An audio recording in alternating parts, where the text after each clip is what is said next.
रीमा घर की बड़ी बेटी थी और बड़ी मुश्किल से उसकी जॉब एक बैंक में लगी थी।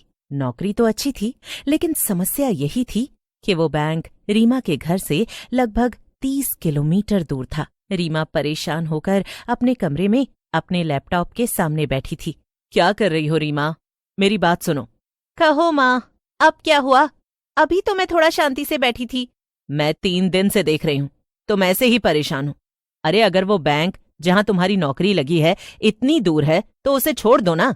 हो माँ, ऐसे कैसे छोड़ दूं? पापा की तबीयत इतनी खराब है और फिर छोटी की भी कॉलेज की पढ़ाई है। ये सब खर्चे कैसे पूरे होंगे?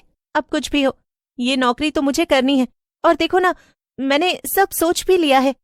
क्या क्या सोच लिया तुमने?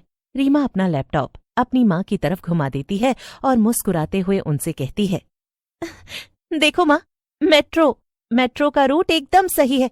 यहाँ से बस थोड़ी दूर चलकर जाऊंगी तो मेट्रो स्टेशन पहुंच जाऊंगी और फिर मेट्रो सीधा मुझे मेरे बैंक के पास छोड़ेगी।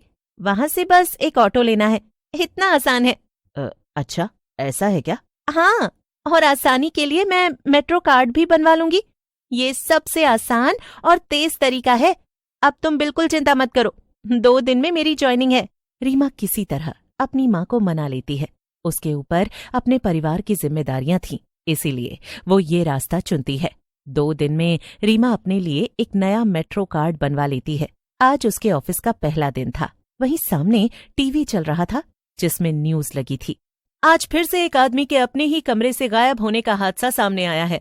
उसके कमरे में मिले हैं कुछ डरावने स्केचेस मेट्रो के और एक उसके खुद के। जानने में आया है कि वो आदमी आखिरी बार मेट्रो से ही सफर करके आ रहा था। सीमा बड़े ध्यान से न्यूज देख रही थी कि तभी उसकी माँ टीवी बंद कर देती हैं। अरे सीमा, जल्दी नाश्ता करो, देर नहीं हो रही है क्या? हाँ माँ, बस आप मुझे आशीर्वाद दो, फिर मैं जाऊं। अरे बेटा, मेरा आशीर्वाद तो हमेशा तुम्हारे साथ है। वैसे तुम्हारी छुट्टी कितने बजे होगी? 8 बजे छुट्टी होगी माँ, और आप चिंता मत करो, मैं 10 बजे से पहले आ जाऊंगी। रीमा की माँ ये सुनकर परेशान हो जाती हैं और कहती हैं, क्या इतनी देर? बेटा, मुझे कुछ सही नहीं लग रहा। इतनी देर तक बाहर रहना तो ठीक नहीं है ना? अरे अब मजबूरी है ना माँ, कोई शौक थोड़ी है मुझे इतनी देर रात तक बाहर रहने का। खैर, अब तुम चिंता मत करो, कितने लोग मेट्रो से लौटते हैं, कुछ नहीं होगा। अच्छा ठीक है बेटा, सही कहती हो तुम, मजबूरी तो है ही हमारी। खैर, बस तुम अच्छे से जाना और फोन की बैटरी देखते रहना। ठीक है माँ। रीमा अपना बैग लेकर ऑफिस चली जाती है। उसका पूरा दिन काम करने में कैसे निकल जाता है पता ही नहीं चलता। ओफो, पहले दिन ही इतना सारा काम करना पड़ा, और ये क्या 8 नहीं 8:30 बज गए। जल्दी से घर के लिए निकलती हूँ वरना बहुत देर हो जाएगी। सीमा अपना बैग उठाती है और ऑफिस के नीचे चली जाती है। सड़क एकदम सुनसान थी। रात बस होने ही वाली थी, इस वजह से वहां ज्यादा लोग भी दिखाई नहीं दे रहे थे। तभी वहां एक ऑटो सामने से गुजरता है और रीमा आवाज देकर उसे रोकती है। Auto, auto! रुको, मुझे मेट्रो स्टेशन तक जाना है। थोड़ी ही देर में वो सीधा मेट्रो स्टेशन पहुंच जाती है और ऊपर अपने प्लेटफॉर्म पर जाकर खड़ी हो जाती है।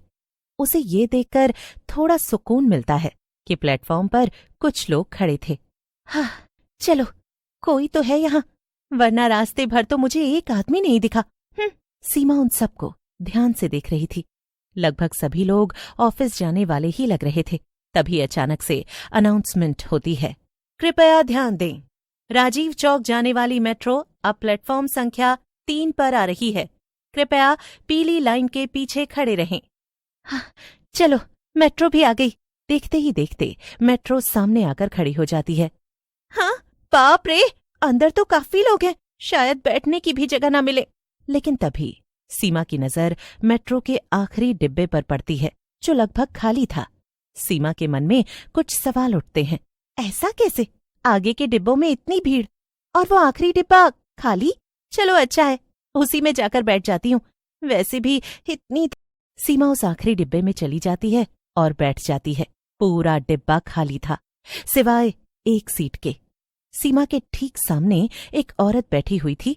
सीमा मन ही मन सोचती है, शायद मेट्रो में सिक्योरिटी का काम करती होगी। लेकिन कुछ अजीब था। और आंखें एकदम सफेद सी लग रही थीं।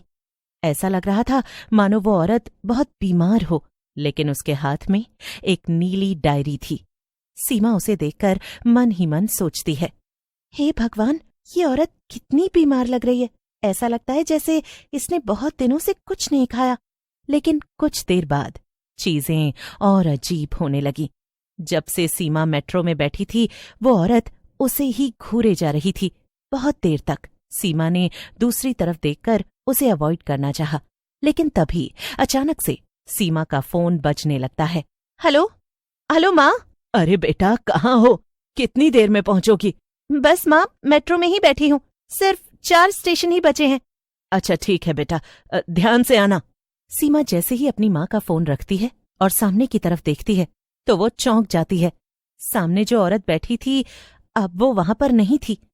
अरे, ये सामने वाली औरत कहाँ चली गई? अभी फोन उठाने से पहले तो यही मेरे सामने थी। बीच में तो कोई स्टेशन भी नहीं आया। फिर खैर, अच्छा ही है। कैसे घूर रही थी वो औरत। मुझे तो बड़ा अजीब लग रहा था। जाने आजकल कैसे कैसे लोग मिल जाते हैं रास्ते में। थोड़ी देर के बाद जब सीमा का स्टेशन आने ही वाला था तो वो दरवाजे के पास आकर खड़ी हो जाती है। अभी भी पूरा डिब्बा खाली था, लेकिन जैसे ही सीमा दरवाजे के आईने में देखती है तो उसके रोंगटे खड़े हो जाते हैं। उसकी खुद की परछाई के पीछे उसे उस औरत की परछाई दिखाई दे रही थी जो थोड़ी देर पहले सीमा के सामने बैठी थी। लेकिन अब वो औरत एकदम अलग दिखाई पड़ रही थी। सीमा चौंकते हुए पीछे देखती है, मगर अब उसे अपने पीछे कोई दिखाई नहीं देता। हाँ, ये क्या था? कितना अजीब था। हाँ, शायद वहम होगा। सीमा का स्टेशन आ जाता है और मेट्रो का दरवाजा खुल जाता है। वो जल्दी से अपना सामान लेकर मेट्रो स्टेशन के नीचे आ जाती है। ओफो, कितनी देर हो रही है। इतनी थकान हो रही है। अभी घर पहुंचकर तुरंत सो जाऊंगी। और देखो ना, कल सुबह फिर से जल्दी उठकर ऑफिस जाना है। मगर बाहर निकलकर सीमा को एक भी ऑटो दिखाई नहीं देता। ये क्या? एक भी ऑटो नहीं? थोड़ा पैदल चलकर चौराहे तक जाती हूँ, शायद वहां से मिल जाए। सीमा पलटकर रास्ते पर देखती है। ऑटो तो नहीं दिखता, मगर उसे दूर खड़ी वही औरत दिखाई देती है जो उसे मेट्रो में दिखाई दी थी। ये यहाँ कहीं ये मेरा पीछा तो नहीं कर रही? ये ख्याल सीमा को बुरी तरह डरा देता है और वो जल्दी जल्दी आगे बढ़ने लगती है। वो पीछे पलटकर नहीं देखती। सीमा डरकर पीछे मुड़कर देखती है कि कहीं वो औरत वहां तो नहीं है, लेकिन पीछे कोई नहीं था। थैंक गॉड, वहां कोई नहीं है। मैं तो बुरी तरह डर गई थी। और जल्दी से घर पहुंच जाती है। अरे बेटा, तुझे आने में इतनी देर कैसे हो गई? क्या बताऊं माँ, लौटते वक्त स्टेशन के बाहर कोई ऑटो ही नहीं मिल रहा था और कुछ और अजीब भी हुआ। माँ, मेट्रो में मुझे एक अजीब औरत दिखी और वो कैसे समझाऊं, ऐसा लग रहा था जैसे वो कोई आत्मा हो। अचानक से गायब हो गई। फिर मुझे वो रास्ते में भी दिखाई दी। मैं बहुत डर गई थी माँ। क्या बेटा, लगता है तू ज्यादा ही थक गई है।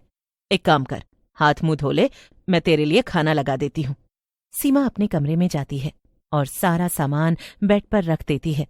लेकिन तभी उसे एक ख्याल आता है। मेरा फोन कहाँ गया? बैग में होगा, अभी निकालती हूँ। सीमा बैग खोलकर फोन ढूंढने लगती है, लेकिन उसमें उसे कुछ ऐसा दिखाई देता है कि कुछ सेकंड्स के लिए तो उसके दिल की धड़कनें एकदम से रुक जाती हैं। ये क्या है? ये मेरे बैग में कैसे आई? सीमा बैग में से वही नीली डायरी निकालती है जो उस औरत ने अपने हाथ में पकड़ी हुई थी। डरते हुए सीमा उसे खोलती है और चौंक जाती है। डायरी में कई स्केचेस बने हुए थे। अचानक से सीमा को वो न्यूज याद आती है जो उसने सुबह पढ़ी थी, और तभी उसके बेड के नीचे से कुछ आवाजें आने लगती हैं। जैसे ही वो नीचे झांक कर देखती है, बचाओ! उस दिन के बाद सीमा कभी किसी को नहीं मिली।